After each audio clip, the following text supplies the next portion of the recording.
नमस्कार.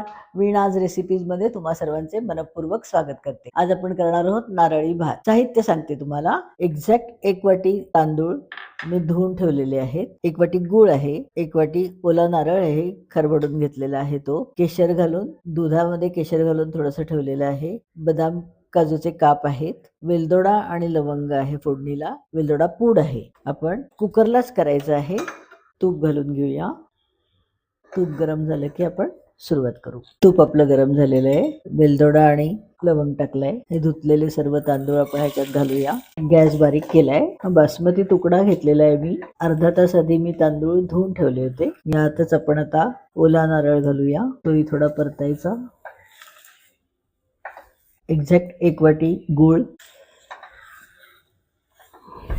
त्याच्यामध्ये काजू बदामचे काप घालते. वेलदोडा पूड घालतीये. अगदी थोडस मिठाची कणी, केशर घातलेलं हे सगळं दूध याच्यात घालूया. सगळं व्यवस्थित ढवळून घेऊ. या वाटीने मी तांदूळ घेतले होते, त्या वाटीने मी 1 वाटी, 2 वाट्या आणि 2.5 वाट्या पाणी घातलेलं आहे. त्याला आपण आता कुकरचं झाकण लावून 2 शिट्ट्या करून घेऊ. आपला भात रेडी होईल. मग मी तुम्हाला उघडून दाखवते. आपण आता कुकर उघडून बघूया. नारळी भात आपला मस्त झालेला आहे. प्लेटमध्ये काढूया. नारळी भात आपला तयार झालेला आहे. बदामाचे काप आहेत. करून बघा. आवडलाय की नाही सांगा. धन्यवाद.